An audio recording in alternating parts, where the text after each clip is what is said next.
சில தலைவர்கள் பேசுவாங்க, சில தலைவர்கள் செயல்படுவாங்க. ஆனா ஒரு சில தலைவர்களால தான் பல தலைமுறையை இன்ஸ்பயர் பண்ண முடியும். அப்படிப்பட்ட தலைவர்கள் ஒருத்தர் தான் டாக்டர் கமல்ஹாசன். சினிமால மட்டும் இல்லாம அரசியல்லையும் பல இன்னோவேஷன்களை கொண்டு வரவர் இவர். வீட்டுல உழைக்கிற மகளிருக்கு ஊதியம் வேணும் அப்படிங்கிறதுக்காக மகளிர் உதவித்தொகை அப்படின்றத முத யோசிச்சவரே இவர் தான். இப்போ அந்த திட்டத்தை தமிழ்நாடு மட்டும் இல்லாம பிற மாநிலங்களும் செயல்படுத்த தொடங்கி இருக்காங்க. பல நாடுகளும் பரிசீலனையில வச்சிருக்காங்க. சிலர் சொல்லுவாங்க, டிஎம்கேவை கிரிட்டிசைஸ் பண்ணி ரிமோட் எல்லாம் தூக்கி அடிச்சாரு, இப்ப எங்க போனாரு, அவங்க கூட கூட்டணியில இருக்காரு அப்படின்னு சொல்லுவாங்க. இதுக்கு அவரே பதில் சொல்லியிருக்காரு,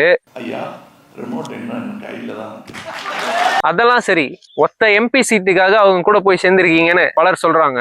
மதவாதிகள் கிட்ட இருந்து இந்த நாட்டை காப்பாத்தணும்னா எல்லாரும் ஒன்னா இருந்தாதான் பண்ண முடியும்னு அவரே பலமுறை சொல்லியிருக்காரு.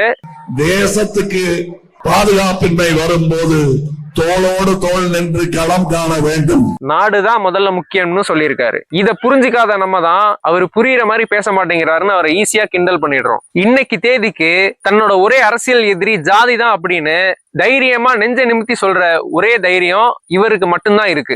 யாராவது தவறு செஞ்சா தட்டி கேட்டதும் உண்டு, எதிரிகள் நன்மையே செஞ்சாலும் தட்டி கொடுத்ததும் உண்டு. பிற நடிகர்களோட ரசிகர்கள் மாதிரி விசிலட்சான் குஞ்சுகளா மாறிடக்கூடாது அப்படின்றதுக்காக தன்னோட ரசிகர்களை நற்பணி செய்ய வச்ச பெருமை இவரையே சேரும். நேர்மையா சம்பாரிச்சு வரி கட்டிக்கிட்டு இருக்க ஒரே தலைவர் இவர் தான். தொண்டர்கள் கிட்ட குட்டி கதையும் சொன்னது கிடையாது, தன்னோட தொண்டர்களை தூண்டி விட்டதும் கிடையாது. தன்னோட தொண்டர்களுக்கும் ரசிகர்களுக்கும் நல்ல ஒரு வழிகாட்டியா எப்பவுமே இருந்திருக்காரு.